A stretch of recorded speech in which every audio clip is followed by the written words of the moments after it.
A'udzu billahi minasyaitonir rajim. Bismillahirrahmanirrahim. Astaghfirullah rabbi wa atubu ilaih. Walhamdulillahi rabbil alamin.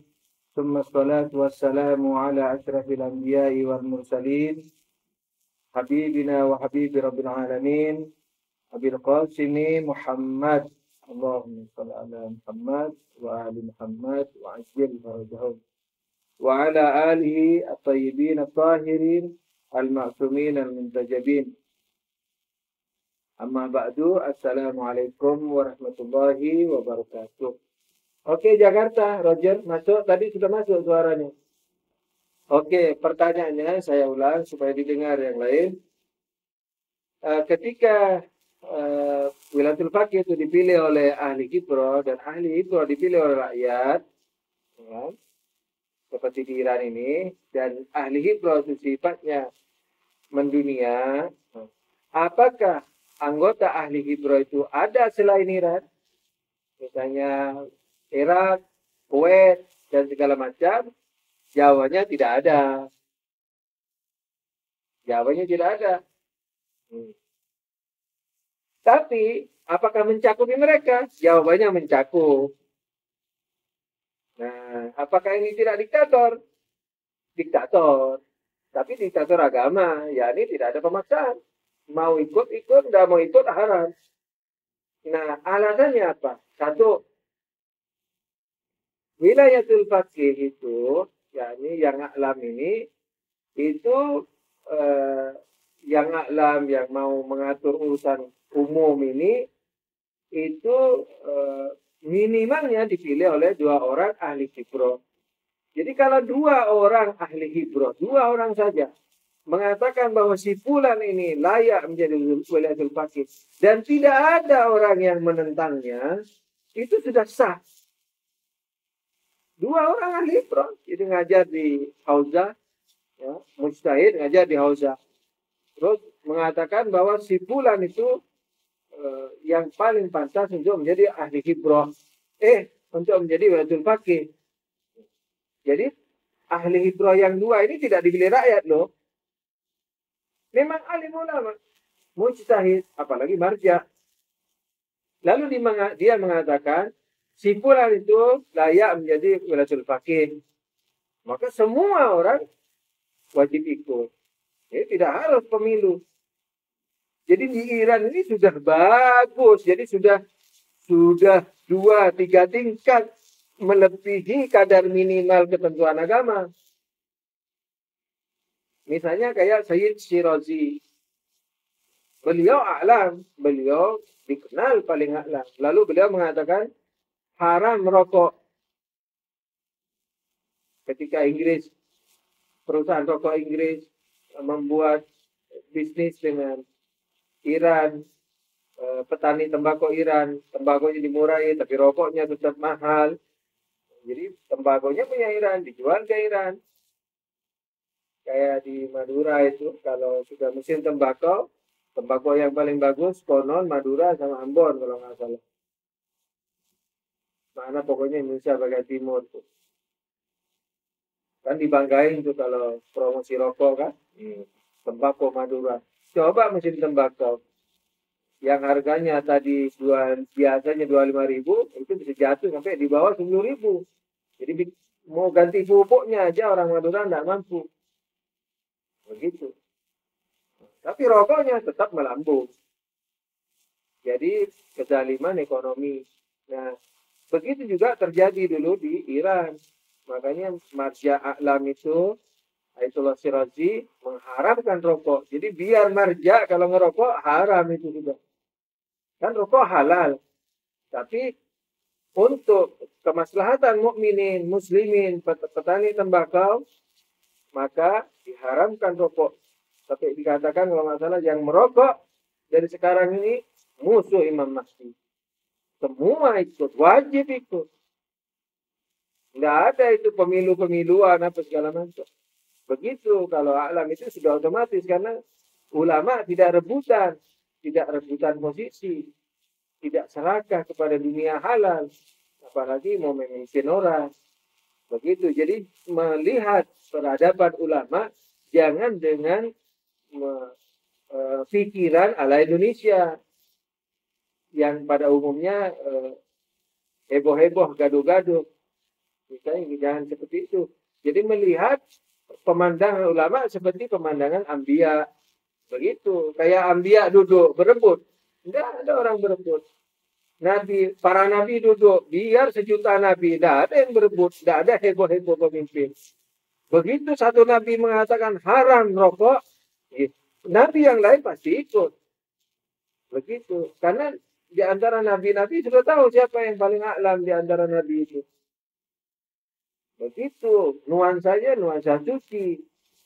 Memang selama di dunia, nah, orang sakit ada saja. Tapi itu sangat minimal. Karena di Syiah untuk jadi imam sholat aja sudah tidak boleh melakukan dosa besar dan kecil. Apalagi jadi marja. Apalagi mujtahid. Apalagi mujtahid yang ngimami sholat atau jadi marja. Bahkan selain tidak boleh melakukan dosa besar kecil, tidak boleh serakah pada dunia yang halal sekalipun. Tidak boleh serakah. Kalau serakah, sekalipun tidak dosa, misalnya kerja pagi, pulang, sore, seperti antum itu. Tidak boleh jadi marja. Sekalipun pekerjaannya halal. Tidak boleh jadi marja. Jadi nuansanya nuansa suci. Makanya orang langsung terima. Sebenarnya di Iran ini, negara yang ditegakkan dengan hampir 1 juta syahid. Katakanlah begitu. Dari sejak awal perjuangannya sampai diperangi Amerika melalui tangan Saddam misalnya. Kayak begitu. 8 tahun perang. Belum lagi revolusinya. Jadi ratusan ribu syahid. Nah kemudian mereka membuktikan kecintaan rakyat kepada Islamnya. Jadi orang lain segan secara otomatis. Jangankan 72 ahli hijrah yang dipilih rakyat, berarti dicintai rakyat. Yang tidak dipilih saja, 2 orang saja, kalau mengatakan ini walitul faqih dan tidak ada yang menentangnya, itu sudah wajib diikuti semua orang. Ini hukum tradisionalnya begitu, hukum Islamnya. Ya, apalagi dipilih oleh puluhan mujtahid, yang mujtahidnya dicintai rakyat karena dipilih rakyat. Wah itu sudah aklamasi, itu sudah masuk ke kesaksian 2 adil, masuk kesaksian ke puluhan ahli hijrah yang adil, masuk ke uruf juga, masuk ke semua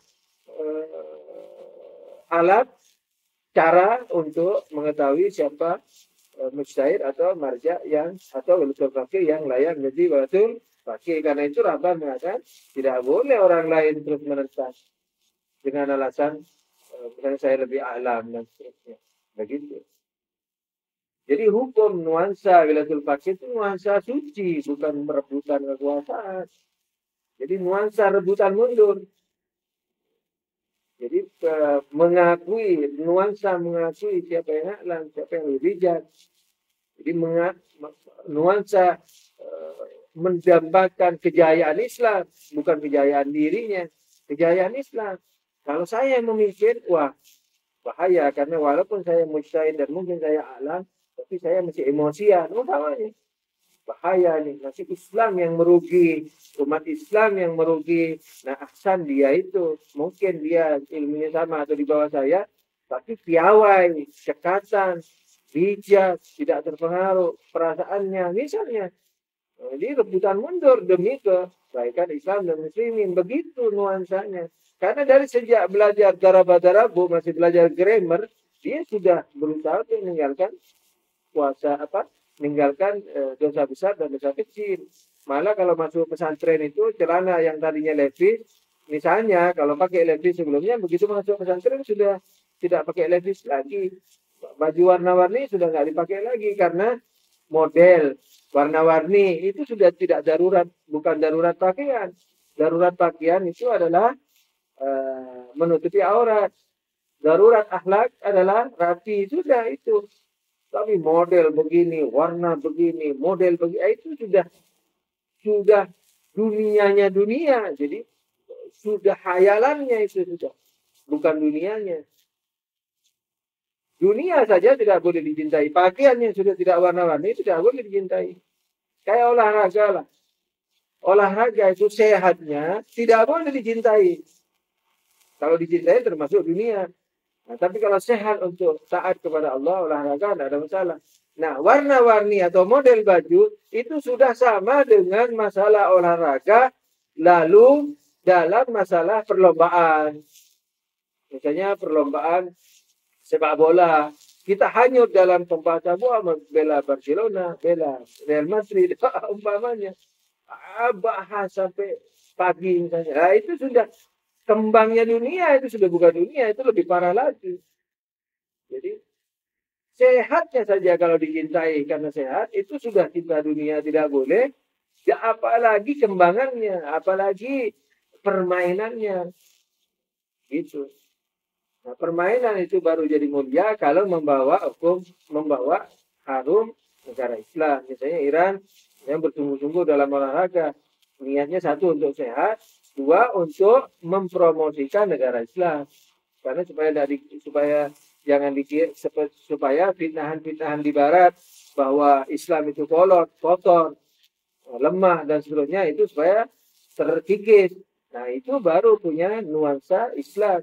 Berarti cinta olahraga, bahas permainannya segala macam tidak masalah karena disapaati oleh niatnya yang untuk mengharumkan negara Islam demi mempromosikan negara Islam, hukum Islam, agama Islam supaya orang kafir di Barat yang dari sejak di dalam perut ibunya udah dicekoki fitnah-fitnah terhadap ajaran Islam, informasi yang salah tentang Islam itu supaya terkikis.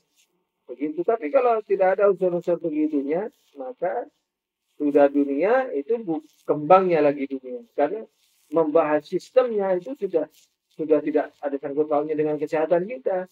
Ini cara misalnya penyerbuan 3-3, misalnya taktik 3-3-4. Umpamanya, saya juga nggak tahu taktik sepak bola. Misalnya pertahanan 4, misalnya di lini tengah 3, di depan 3, lalu ujung misalnya 1, umpamanya 3-3-4, 4-4-3, atau segala macam 2, misalnya 3. Walhasil taktik-taktik itu bertahan dengan menyerang dengan bertahan. Ala kulli hal taktik-taktik itu kan tidak ada. Oh, bentar dulu. Baterainya mau habis. Kan semua itu tidak ada hubungannya dengan apa? Dengan kesehatan. Taktik-taktik sepak bola itu tidak ada hubungan dengan kesehatan. Nah, itu sudah bunganya dunia. Sehatnya saja tidak boleh, apalagi bunganya. Ini bukan bunga bank, ini angan hayalannya itu. Ini tidak ada sangkut pautnya dengan kesehatan kita. Nah, itu. Nah, saya mau bicara apa nih? Nah, orang jadi pelajar agama dari awal itu yang bunga-bunga dunianya itu sudah dibuang. Itu wajib dibuang itu. Bunga-bunga dunianya seperti model baju lepis misalnya yang tidak sesuai dengan baju santri agama itu wajib dibuang jadi dibuang mungkin dikasihkan ke orang lain. Nah dia memakai yang sederhana dalam artian modelnya segala macam itu warnanya juga begitu. Nah model rambut juga beda. Dulu kalau panas pakai peci, ini sekarang sudah tidak pakai peci. Tidak boleh pakai peci. Ini kalau pelajar agama yang sungguhan ya, nah, kecuali kalau yang luar negeri, Indonesia, nah, kadang-kadang masih bermodel-model. Gitu, karena mereka sekarang, ala kulli hal, mudah-mudahan semua sukses, menjadi rohani, semuanya. Karena semuanya kalau sukses, kita sendiri yang untung, agama sendiri yang untung. Maka itu antum sekalipun tidak suka pada pelajar tertentu tetap doakan supaya jadi baik. Ya, karena kalau dia berhasil berarti Islam berhasil begitu. Jadi jangan sampai menyimpan dendam kepada orang yang kita sakit hati kita kepada dia. Misalnya tidak bergaul karena takut ditipu tidak ada masalah, tapi tetap doakan supaya jadi baik. Supaya tidak baik supaya jadi baik. Nah, karena kalau baik semua kan bagus, untuk generasi kita berikutnya lebih bagus, Islam lebih bagus. Sekalipun yang bawa benderanya orang lain bukan kita, tidak ada masalah. Yang penting baik. Begitu. Jadi berusaha selalu ikhlas di jalan Allah SWT. Ini berat loh. Karena penyakit kita ada egonya, ada segala macam. Jadi saya bisa menasihati antum, tapi saya juga harus menjadi pelaksana. Jadi bukan berarti saya sudah menyampaikan ini berarti sudah melampaui semua, belum tentu. Walhasil sama-sama berjuang, sama-sama saling berdoa. Maksud saya menceritakan ini semua, jadi pelajar agama itu seperti itu. Yang pelajar agama yang sesungguhnya loh ya. Nah, jadi baru belajar darab-darabu A, B, C, D bahasa Arab itu sudah yang bunganya dunia itu sudah dibuang. Tinggal dunianya seperlunya. Dan ketika dia belajar dari awal itu sudah berusaha tidak menyintai dunianya yang darurat itu. Gitu. Bunga dunianya dibuang, yang darurat ini berusaha untuk tidak dicintai. Tentu sudah pasti jungkir balik dia tidak melakukan dosa besar dan dosa kecil. Itu sejak dari awal belajar bahasa Arab masih di bawah 10 tahun atau 10 tahun atau 10 tahun atau setelah SMA tergantung masuknya ke hauza ilmiah begitu. Jadi nuansanya nuansa suci. Tidak seperti Indonesia, masuk pesantren baca, masuk pesantren begini, begitu, masuk pesantren supaya tahu agama. Kalau berdosa tidak ada masalah, karena al-insan mahallul khata' wal nisyan katanya, tempat bersalah. Jadi malah kalau di Indonesia, kalau ada orang dikatakan harus adil, tidak melakukan dosa besar kecil, tercengang dia. Kadang-kadang sudah lama masih tercengang. Masa bisa? Mana bisa orang tidak melakukan dosa besar ini? Gitu budaya kita. Ya, kalau budaya di Hausa tidak begitu. Ya gitu. Jadi sudah latihan dari puluhan tahun sejak sebelum jadi mujtahid sampai menjadi mujtahid. Perkara ada yang jatuh satu dua hasud dengki itu masalah lain. Itu pengecualian. Jadi secara umum nuansanya nuansa rohaniah. Jadi antum kalau membahas marja'iyah harus dengan kacamata umumnya marja'iyah. Ya, supaya adil, supaya bijaksana, karena kebijakan itu juga menguntungkan diri kita sendiri, diri antum, diri saya. Jadi menatap masalah seperti menatap orang misalnya Sulawesi, mau menilai orang Jawa, jangan dinilai dengan budaya Sulawesi, mesti dinilai dulu dengan budaya Jawa. Misalnya orang Jawa datang ke Sulawesi, lalu tingkahnya begini-begini, jangan tersinggung dulu. Dilihat di Jawa bagaimana? Oh, di Jawa yang begini tidak kurang ajar. Oh, berarti dia tidak bermaksud kurang ajar. Begitu, jadi bijak. Jadi menyesuaikan dengan objek yang dilihatnya. Jangan jadi objektif, ya. Jangan subjektif. Jangan sesuai dengan budaya dan cara berpikir kitanya. Itu dulu. Nanti setelah dinilai dengan hal demikian, baru nanti ditimbang dengan Islam. Kalau melanggar, biarpun itu lain budaya, tetap harus dinasihati kalau melanggar agama. Tapi kalau tidak melanggar agama, ya mestilah diterima. Artinya tenggang rasa, jangan sakit hati terus. Begitu cara bergaul, begitu cara berpikir, menatap, menilai. Menatap hauzah juga begitu dengan alam hauzah. Yang rebutan meninggalkan dunia, yang nangis, munajat, tahajud, latihan dari sejak masih belajar bahasa Arab untuk meninggalkan dunia, apalagi haram. Haram itu sudah tidak dibahas kalau di pesantren, haram itu. Jadi dosa besar, dosa kecil itu biasanya sudah tidak dibahas di pesantren. Yang dibahas itu cinta dunia yang halal itu. Karena meninggalkan dunia, maksiat besar, maksiat kecil itu sudah kewajiban bukan hanya untuk orang pesantren. Semua masyarakat, semua umat tidak boleh melakukan dosa besar dan kecil. Jadi di pesantren itu biasanya sudah tidak dibahas. Yang dibahas hanya kecintaan. Sebab itu sudah wajib. Jadi paling wajibnya sesuatu. Jadi biasanya yang ditekankan, yang dibahas terus itu tidak cinta dunia. Melakukan sunnah yang penting-penting. Seperti tahajud, diskusi yang bagus, ikhlas segala macam. Istiqomah, tidak emosinya tidak mencampur adukkan dengan pertimbangan berpikirnya dan seterusnya. Jadi yang sudah halus-halusnya itu yang dibahas di hauzah. Begitu. Nah, dalam keadaan seperti ini maka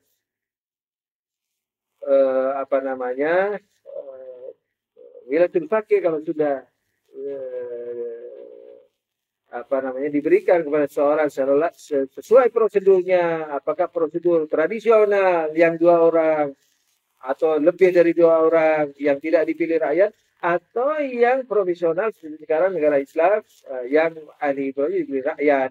Nah itu dari dua-duanya ini harus diterima oleh semua orang, baik umum atau mustahil. Begitu. Kemarin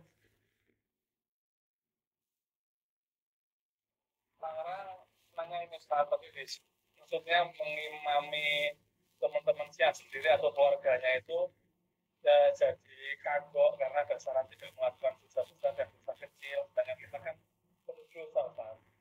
iya, iyalah. Iyalah, walhasil kalau pertanyaannya yang begini berarti berubah total pertama pertanyaannya. Kalau mengimami keluarga, tetap itu tidak boleh melakukan dosa besar dan kecil, gitu. Jadi kalau kita tahu kalau masih melakukan dosa besar dan kecil, tidak boleh jadi imam sholat.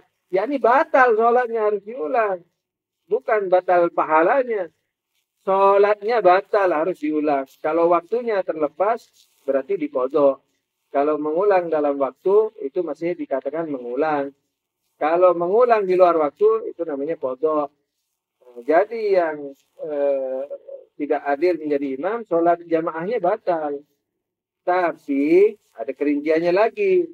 Misalnya imamnya merasa tidak adil. Tapi makmumnya yakin imamnya ini adil. Maka boleh dia menjadi imam. Nah, boleh menjadi imam dengan dua cara. Dia sholat sendiri, dengan niat sendiri, makmumnya bermakmum. Atau dia sholat menjadi imam, tidak ada masalah. Jadi niat imam dan makmum tidak harus sama. Imamnya sendiri, makmumnya bermakmum, tidak ada masalah. Atau kalau memang sudah diyakini oleh makmumnya sebagai orang yang tidak melakukan dosa besar dan kecil, maka yang imamnya yang merasa masih punya dosa besar dan kecil itu boleh menjadi imam bagi makmum yang yakin itu. Sekalipun keluarganya sendiri tetap syarat bahwa bersih dari dosa besar kecil itu wajib. Dan kita tahu dari mana bersih dari dosa besar kecil, berarti harus tahu hukum dulu. Kalau tidak tahu hukum fikih, tidak bisa menilai dirinya atau orang lain bersih dari dosa besar dan kecil. Harus tahu fikih dulu secara rinci, bukan hanya sholat. Bukan hanya sholat berarti dia tidak melakukan dosa. Tidak zina, berarti dia tidak melakukan dosa. Emangnya wajib itu hanya sholat, haram hanya zina. Nah, misalnya melihat rambut tetangganya muslimat, ya, itu haram. Melihat lengannya, betisnya, sekalipun tidak syahwat, sekalipun tidak berlezat. Kalau rambut, betis, lengan muslimat, kalau muslimat, sekalipun tidak ditutupi karena dia tidak pakai hijab, sekalipun kita tidak melezatinya, tetap haram hukumnya. Gitu. Ya. Atau misalnya dengerin lagu, atau melihat TV, melezati penyiar perempuan di situ, kafir atau muslim, melezatinya, umpamanya. Nah, begitu itu haram. Jadi harus tahu semua hukum-hukum keseharian kita. Nah, baru bisa menilai dirinya melakukan sudah bersih dari dosa atau tidak, atau menilai orang lain. Begitu. Jadi bukan kagok, memang tidak boleh. Kan pendidikan katanya, ya pendidikannya sholat lah. Kalau pendidikan sholat jamaah, berarti ayahnya harus dididik dulu. Yakni apa? Meninggalkan dosa besar dan kecil. Masa mau mendidik dengan cara yang tidak mendidik? Kan tidak boleh. Begitu. Ngajak sama-sama, tidak apa-apa. Nah, ayo sholat. Niat sendiri ya, kamu sholat sendiri, saya sholat sendiri. Kamu baca. Tapi membiasakan mereka sholat pada waktunya atau awal waktu. Tidak apa-apa. Tapi suruh sholat sendiri-sendiri. Tidak harus depan belakang, jadi bersampingan. Bersampingan aja, nah. Jangan niat berjamaah ya. Gitu. Doakan ayah bisa bersih dari dosa besar dan kecil. Itu supaya ayah bisa jadi imam sholat. Gitu. Supaya pahalanya lebih besar, bukan karena supaya lebih dihormati. Gitu. Nah, anaknya pasti merasa lebih terdidik. Begitu ya, hebat banget ini agama. Gitu. Oke, saya kembalikan ke Jakarta. Jakarta, Roger.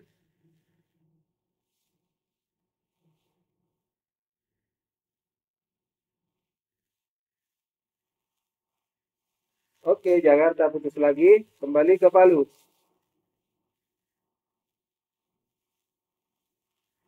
Palu belum Ustaz. Oke, kembali ke Tangerang. Tangerang mungkin ini Ustaz, karena beberapa hari lagi sudah puasa, mungkin Ustaz perlu ngasih tiket-tiket yang jelas ya mengenai puasa Ustaz. Dan kira-kira belum diketahui oleh teman-teman Ustaz. Ya, untuk pengarahan puasa secara global, eh, jangan lupa memantau terus kapan hilal sudah diru'yat. Itu ru'yat hilal ini eh, eh, dulu NO bagus karena NO tidak pakai hisab, ru'yat saja. Tapi sekarang sudah pakai hisab juga. Jadi tapi batasannya beda dengan Muhammadiyah. Kalau Muhammadiyah wujudul hilal. Kalau itu imkanur ru'yah. Wujudul hilal, yakni yang penting adanya hilal. Mau dilihat, mau enggak, mau kecil, mau enggak. Sekalipun tidak ada awan bisa dilihat atau tidak, yang penting wujud. Nah, jadi kalau dalam hisab itu sudah disebut wujud ada, maka itu sudah masuk hilal. Nah, itu tidak bisa diterima di Syiah. Jadi harus pakai ru'yat. Ru'yat jadi betul-betul dilihat. Nah, tapi NU sekarang itu memakai imkanul ru'yah. Yakni ketika dihitung, ternyata dia misalnya kalau nggak salah 2 derajat ke atas itu atau kurang lebih 2 derajat ke atas. Nah, 2 derajat ke atas itu bisa dilihat. Itu imkanul ru'yah bisa dilihat. Tapi kalau mendung tidak bisa dilihat. Nah, itu namanya imkanul ru'yah. Tapi kalau sebelum 2 derajat, sekalipun ada dan sekalipun tidak ada awan, itu tidak bisa dilihat, tapi ada. Nah, kalau Muhammadiyah itu sudah masuk bulan. Nah, kalau NO belum masuk, tapi kalau 2 derajat ke atas, maka masuk. Derajatnya saya bisa salah ya, seingat saya 2. Coba teliti lagi, antum lihat makalah-makalah atau pemberitaan NO. Kalau nggak salah 2 itu imkanul ru'yah. Di searching aja di Google imkanul ru'yah, itu nanti dijelasin. Kalau nggak salah 2 derajat ke atas. Begitu. Nah, kalau Syiah betul-betul harus bisa dilihat. Sekalipun imkanul ru'yahnya itu 7 derajat. Kalau nggak salah yang mungkin dilihat itu 7. Yang mungkin tapi tipis dilihat 5. Kalau nggak salah begitu. Yang hampir pasti dilihat itu 7. 5 itu bisa terlihat, bisa enggak. Itu dalam keadaan tidak mendung loh. Nah gitu. Nah, tapi apapun itu, sekalipun 5 atau 7, tetap di Syiah tidak bisa dijadikan ukuran. Yang dijadikan ukuran adalah melihat. Nah, untuk pengumuman hilal ini, antum bisa melihat berbagai informasi digodok, direbus, digodok. Jadi pandangan Muhammadiyah kayak apa, dilihat alasannya itu berapa. Misalnya sekarang ini 7 derajat, sudah sangat wujud, sangat ada hilalnya. Nah, kayak kemarin itu 2 tahun lalu kalau nggak salah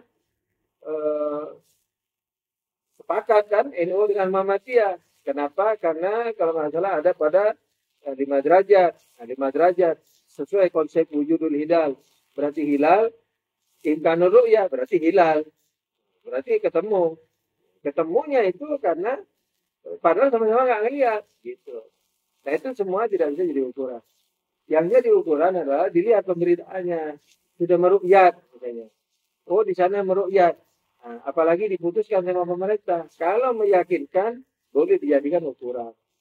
Meyakinkan itu bagaimana? Dilihat. Oh di sana meru'yat. Ya gitu kan. Di sana meru'yat. Dilihat. Antum masuk link yang lain.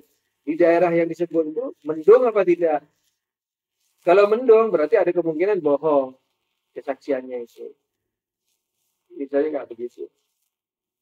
Nah, kalau meyakinkan bisa diambil punya pemerintah, sekalipun bukan pemerintahan Islam. Tapi kalau meragukan, misalnya ketika dilihat di daerah sana itu ada mendung, ternyata mendung di ramalan cuaca segala macam, nah, terus ada kesaksian melihat, itu kan sangat meragukan begitu. Atau misalnya perukyatnya ada 100 orang, yang melihat cuma 1 orang. Nah, mestinya kan ditunjukkan itu. Oh, saya melihat tuh di sana. Ini tidak dilihat, orang lain tidak ada yang melihat. Memang yang tidak melihat bukan jadi ukuran, yang melihat yang jadi ukuran. Itu kalau adil, ini masalahnya kan di sana tidak adil. Artinya tidak ada ajaran adil. Kalau tidak ada ajaran adil, bagaimana bisa adil? Jadi tidak ada ajaran kewajiban yang mewajibkan orang bersih dari dosa besar dan kecil. Justru yang ada kebalikannya, mustahil seseorang bersih dari dosa besar dan kecil. Nah, ketika begitu, bagaimana bisa menjadi orang adil yang bermakna bersih dari dosa besar dan kecil? Nah, sementara info, kesaksian itu harus dari adil, dari yang tidak melakukan dosa besar dan kecil. Itu bab ru'yat. Jadi harus dilihat.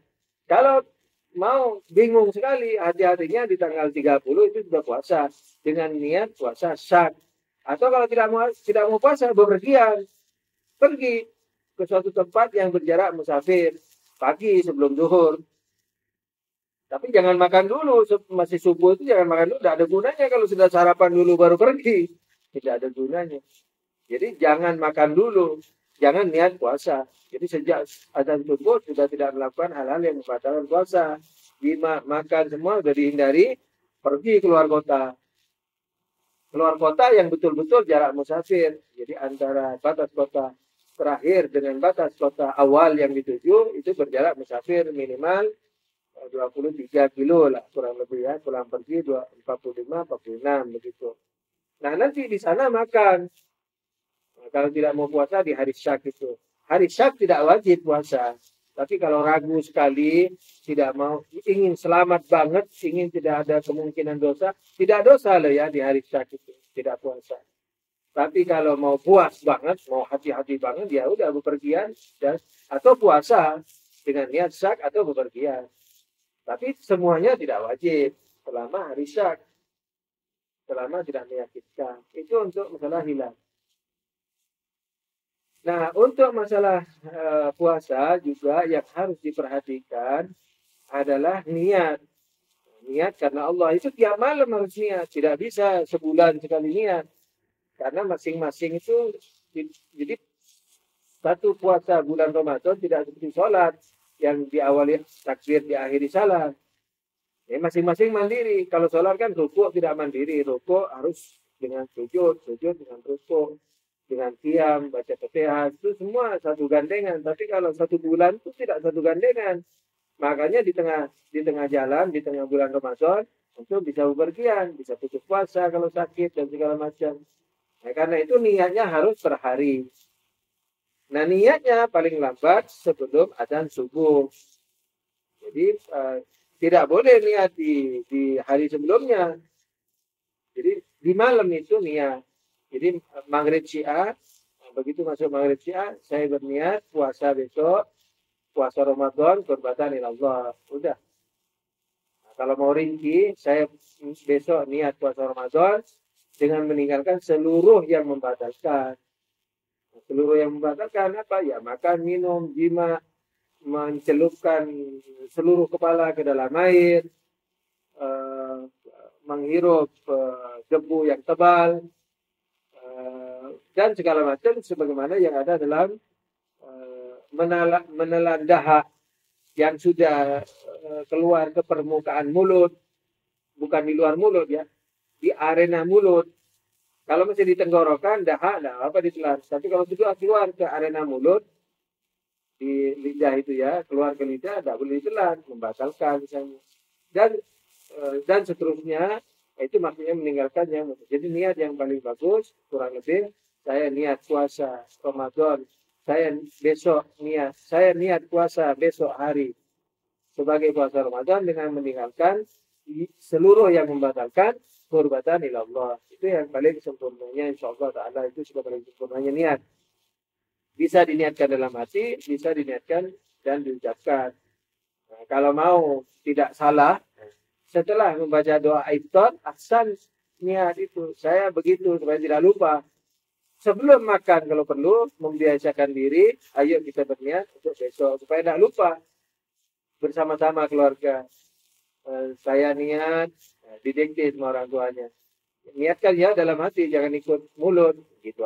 Niatkan juga dalam hatinya, begitu. Saya niat puasa besok sebagai puasa Ramadan dengan meninggalkan seluruh yang membatalkan karena Allah. Qurbatan ilallah, tapi diterjemahkan qurbatan itu apa ya? Ya, mendekatkan diri kepada Allah. Gitu. Setiap mau berbuka, sebelum menyantap, niatkan juga setelah baca doa buka, bismillah, salawat, atau doa yang disunahkan itu, niat langsung untuk puasa besok supaya tidak ketinggalan. Kalau ketinggalan, ya berarti kapan saja di malam itu sampai subuh. Kurang lebih. Jadi niat penting. Kemudian apa lagi yang perlu diperhatikan? Waktu. Waktu maghrib, jangan lupa. Maghrib di Syiah itu adalah hilangnya mega merah sebelah timur. Nah, kebetulan kita di garis khatulistiwa. Jadi sebelah utara dan sebelah selatan itu agak nyungsep. Jadi agak rendah buminya. Karena itu setengah jam itu, sekitar setengah jam bagian tengah dari timur ke atas kepala kita di bagian tengah itu sudah gelap. Tapi kanan kirinya biasanya masih di sebelah timur masih merah. Nah itu 45 menit setelah adzan sunyi. Umumnya begitu. Itu sudah paling cepat. Dilambatkan lagi 50 menit, bagus. Kalau mau meneliti hilangnya mega merah sebelah timur sampai ke atas kepala kita, sampai dia menuju ke barat, kapan waktunya? Waktu yang terbagus, yang benar adalah di sebelah barat tidak ada awan. Sebab kalau di barat sudah ada awan, sinarnya udah dicegah dari barat, tidak bisa ke timur juga. Nah, di sebelah barat tidak boleh ada awan, di atas di agak membarat, di atas kepala ke barat ada sedikit awan, sedikit, di tengah juga sedikit, berpencar kalau bisa, di timur berpencar juga, kanan kiri tengah harus ada. Sehingga ketahuan di tengah ada, di pinggir kanan kiri utara selatan juga ada. Kalau tidak ada berarti sudah meyakinkan hilang begitu.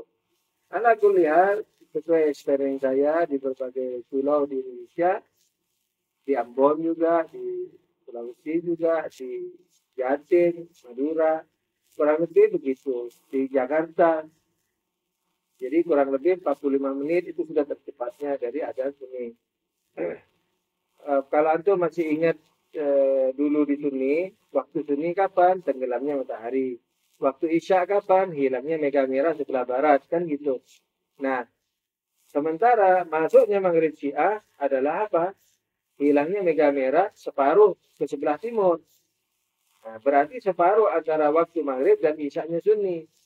Nah, biasanya antara maghrib dan Isyanya Sunni itu 1 jam 10 menit. Jadi paling nekat, orang mau berbuka, mau cepat, itu 35 menit itu sudah paling nekat. Gitu. Nah, tapi itu tidak benar ya. Saya tidak mau mengatakan, jadi paling nekat orang 35 menit. Nah, di bawah itu ya bunuh diri menurut saya. Jadi paling nekat 35, tapi itu salah. Yang benarnya adalah 45. By the way, ya karena musibahnya itu di tengah khatulistiwa kita. Jadi di tengah udah, di bagian tengah udah ketutup bumi, jadi pancaran matahari ketutup perut bumi yang gede. Nah, tapi di sebelah utara dan selatan, karena lebih kecil, belum menutup. Begitu. Itu untuk waktu maghribnya. Untuk waktu subuhnya, persis adzan subuh sunni. Tapi kalau mau hati-hati sesuai dengan anjuran fikih, itu kira-kira 5 menit, 10 menit sebelum adzan subuh sudah berhenti melakukan hal-hal yang membatalkan puasa. Jadi waktu maghrib itu berbeda karena definisinya memang berbeda. Waktu subuh tidak berbeda karena definisi subuhnya memang tidak berbeda, yaitu munculnya fajar syadik, fajar sodik. Nah, jadi persis definisinya subuh sunni dengan subuh syiah. Tapi kalau maghrib sunni tenggelamnya matahari. Maghrib syiah hilangnya mega merah dari atas kepala kita ke timur. Jadi mega merah begitu menuju ke barat sudah mulai masuk. Nah itu kan beda jauh. Tapi kalau subuh sama.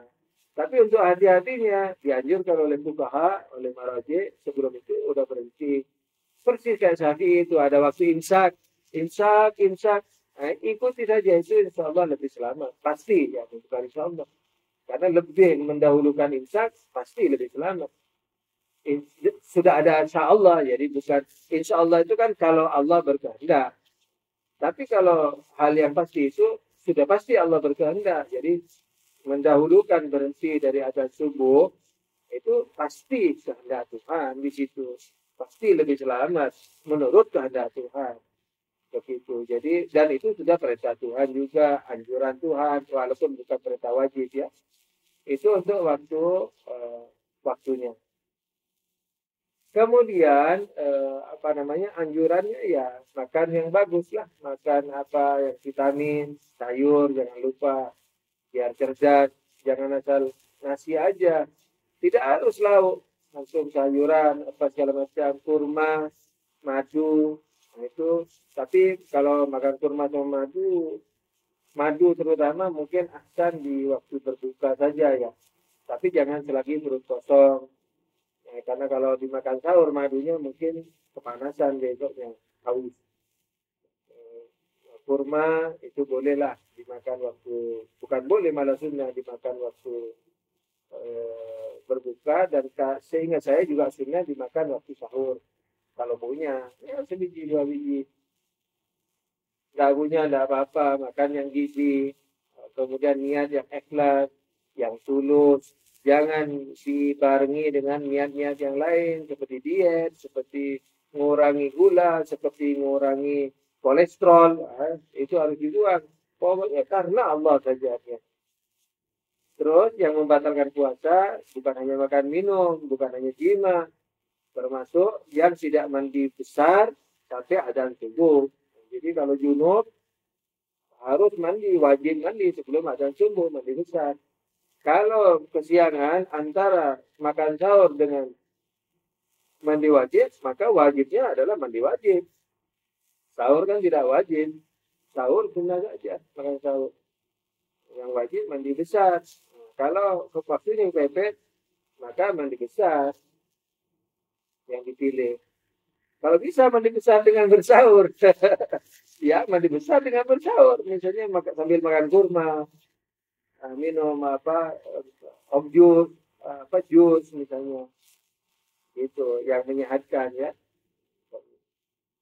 Itu atau apalah walhasil ya sambil mandi besar sambil makan, enggak apa-apa.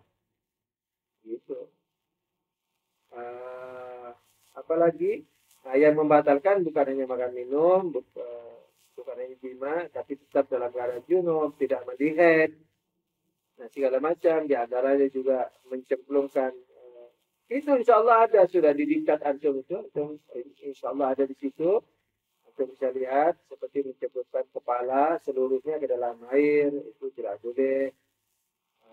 Tapi mandi di bawah shower tidak apa-apa. Menceburkan, disiram pakai gayung tidak apa-apa. Begitu dan lain-lainnya itu harus diperhatiin tuh yang membatalkan seperti debu. Kalau ada angin berdebu, ditutup hidungnya, mulutnya dengan kain gitu, kain bajunya kayak apa. Kalau di tengah jalan ada orang nyapu, debunya naik misalnya kayak gitu. Mencicipi makanan tidak apa-apa kalau tidak ditelan. Apalagi ya saling berdoa, doain saya supaya mendapat ilmu, terus mendapat ilmu dan cocok sama Tuhan. Tolong didoain ini. Jadi antum tidak doain kayak saya kaya, tidak apa-apa. Tidak didoain sehat juga tidak apa-apa. Didoain ya terima kasih banget. Tolong doain kalau saya bisa selalu di jalan Allah, cocok dengan maunya Imam Mahdi. Sudah itu idamannya. Mau kaya, mau miskin, mau sehat, mau sakit, itu nomor 1000. Buat saya didoain juga terima kasih, buat saya tidak suka sehat, tidak suka uang. Ya, saya juga mungkin paling celaka sama uang, tapi coba mudah-mudahan tidak. Ala kulli hal, tapi yang paling saya idamkan adalah cocok dengan beramal, cocok dengan baik sosial atau pribadi, dakwah dan sebagainya ini cocok dengan para muslimin, tidak menyakiti hati mereka. Begitu, tolong didoain. Dan saya insya Allah tiap hari dari dulu tidak mendoain. Langsung. Ala kulli hal, tidak mendoakan bukan ingin dibalas doa, tapi seandainya dibalas doa juga, terima kasih banget. Tekanannya di yang tadi itu, diterima Allah, ilmu dan amalnya, pengabdiannya diterima Allah. Baik dari sisi ikhlasnya, dari sisi metodologinya, jalannya, caranya, karakternya, aplikasinya, dan seterusnya. Gitu. Oh, diterima, sudah begitu. Terus, apalagi? Jadi saling doa. Itu saja. Nah, kalau antum mau tetap ngaji, tidak apa-apa, tapi tidak boleh lambat. Nah, karena pengajian saya custom ini pas di waktu 2 jam sebelum maghrib dan 2 jam setelah maghrib. Jadi, saya bisa ngaji masih pengajian sampai seperti sekarang ini kayaknya sampai seperti tadi itu kira-kira nanti saya sesuaikan lah setidaknya seperti tadi itu ketika saya tutup itu sudah waktu berarti kalau antum mau ngaji sebatas itu dan sebatas kemampuan saya baik dari sisi tenaga dan waktu. Jadi kalau ada waktu tidak ada waktu atau saya terlalu lelah saya tidak tanya jawab, tidak ada yang tanya jawab. Kalau masih ada, saya ada yang tanya jawab dan ada waktu dan saya masih sehat, mampu ya nih. Karena panasnya di sini hampir 50 kalau sekarang ini musim panas sore itu angin kayak knalpot. Ini kalau pipi antum ditaruh di belakang knalpot, nah itu sudah udara dihidang. Jadi 45 sampai 52an kalau sore. Anginnya itu hangat panas. Nah, jadi kita di rumah memang tidak disemprot angin panas, tapi situasi panas sudah tidak kuat begitu.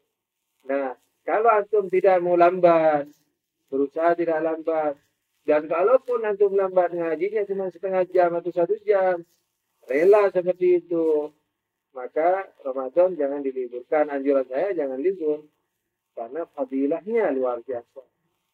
Di hari yang bukan Ramadan saja, antum ngaji sekarang ini, kalau karena Allah, kalau niat ikhlas karena Allah, kurang lebih seluruh malaikat langit memintakan ampun untuk Anda. Sekarang ini, apalagi Ramadan.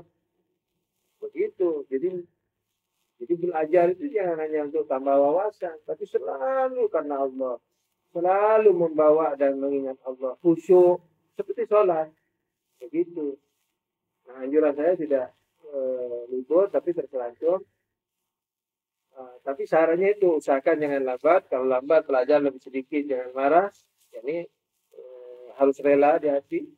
Kemudian tergantung juga kemampuan saya. Jadi kalau misalnya saya lemah sekali waktu itu, libur saja ya, itu rela. Tapi insya Allah saya mampu. Insya Allah mudah-mudahan begitu. Apalagi masalah Ramadan. Sekalipun tidak membatalkan secara lahiriah puasanya, jauhi dosa. Usahakan deh tidak berdosa deh di siang hari itu supaya tidak hilang barokah dan pahala puasanya. Begitu. Jadi berjuanglah latihan coba. Tidak melihat lengan lagi. Kalau jalan mendingkluk, jadi ditundukkan ke bawah. Tapi jangan terlalu mendingkluk nanti menabrak tiang listrik. Jadi walhasil diusahakan terlihat tidak apa-apa, tapi melihat jangan. Usahakan ya tundukkan kepala, karena kemana-mana kan lengan, rambut, betis, tidak ditutup, tidak pakai hijab, dan muslim lagi. Kalau kafir nggak apa-apa kalau nggak melezati. Tapi kalau muslim sekalipun tidak melezati, haram dilihat. Terlihat tidak apa-apa. Jadi antum melihat hidungnya, berbicara dengan muslimat, melihat matanya misalnya, fokus sama matanya, kan terlihat tuh rambutnya, lehernya, insya Allah belum dosa. Atau melihat jalanan, melihat jalan yang di depannya, kan kanan kiri depan yang jauh sana kan kelihatan, terlihat ya, tapi tidak difokuskan sama kita. Kayak kamera itu yang difokus hanya wajahnya atau jalan yang kita jalani. Nah, nanti yang tidak difokus yang nampak itu, insya Allah itu tidak masuk dosa. Nah, usahakan seperti itulah. Kurang lebih kalau masih ada hal yang terluput, yang perlu dibahas mengenai Ramadan bisa dilanjutkan. Prinsipnya sih tiap hari bisa Ustaz katakan enggak. Tapi kalau mau bisanya tiap minggu saja enggak apa-apa. Kalau saya tidak ada pekerjaan besar, anak saya punya pekerjaan besar ini, besar banget. Kalau tidak ada pekerjaan besar itu mungkin tiap hari saya bisa. Tapi punya pekerjaan besar yang ingin diselesaikan pada musim Ramadan ini. Doain supaya pekerjaan besar itu selesai. Sehingga ya kalau memang benar diridhoi Allah, mudah-mudahan begitu, mendapat berkah semuanya, insya Allah ta'ala begitu. Nah, mungkin Jakarta mau tiap minggu. Oke, Palu bagaimana Palu? Palu ikut Jakarta dan Tangerang. Oke, baik. Saya pertimbangkan dulu ya, doakan ya. Insya Allah tiap minggu untuk Ramadan. Doakan begitu. Tapi antum konsekuen ya, karena Allah juga ngajinya supaya saya juga dapat berkah. Ini saya ngajar antum sambil menangis ini. Ini karena berkah antum. Ya antum ikhlas mendoakan saya. Nah itu berkahnya dapat. Semua saling mengisi. Ini bukan hanya ustadznya yang ngisi, antum juga ngisi saya, ngisi baterai dengan niat tulis antum, doa antum. Nah itu sama-sama mengarahkan kita kepada Allah, kepada akhirat, serius beragama, jangan hanya sebagai stiker. Gitu. Insya Allah saya usahakan tiap minggu. Nanti saya umumkan lagi. Saya akhiri sampai di sini dulu pertemuan kita untuk hari ini. Jangan lupa absennya ya. Jakarta kalau bisa absennya bareng-bareng lah foto. Ala kulli hal, mudah-mudahan apa yang kita lakukan ini yang sudah sesuai dengan agama ini, mudah-mudahan secara batin, secara batiniahnya juga sesuai dengan agama, yakni dengan niat yang benar dan diterima oleh Allah Subhanahu wa ta'ala dan membuat Imam Mahdi ridho kepada kita dan mencatat nama kita sebagai pengikut beliau, pecinta beliau, pembela beliau, penyambut beliau, penunggu beliau dan kalau bisa mendapat syafaat beliau untuk menjadi tentara beliau ketika beliau datang di masyarakat dunia pada zaman nanti beliau keluar. Amin ya rabbal alamin. Ya Allah, ampunkanlah dosa-dosa kami, kedua orang tua kami, kakek-kakek dan nenek-nenek kami, mukminin dan mukminat, muslimin dan muslimat, al-ahya' minhum wal amwat, teman-teman, kolega, lindungi kami, keluarga kami, kolega kami, teman-teman kami dari segala keburukan dunia akhirat, dari segala keburukan dunia akhirat, dan segala keburukan dunia akhirat. Begitu juga para mukminin dan mukminat di seluruh dunia ini. Terkhusus para ulama, terkhusus lagi rahban tercinta kita Allah. Rahmatilah keluarga kami yang sudah meninggalkan kami, cahayailah kubur mereka, harumkanlah kubur mereka, rahmatilah mereka ya Allah, ampunkanlah dosa-dosa mereka dan rahmati mereka, tingkatkan derajat mereka. Dari keluarga kami yang telah meninggal, begitu juga mukminin dan mukminat, kolega-kolega kami, teman-teman kami, para mujahidin yang sudah syahid di jalanmu, begitu juga para ulama, para maraji, terkhusus Imam Kumaini Ridwanullah Ta'ala alaih.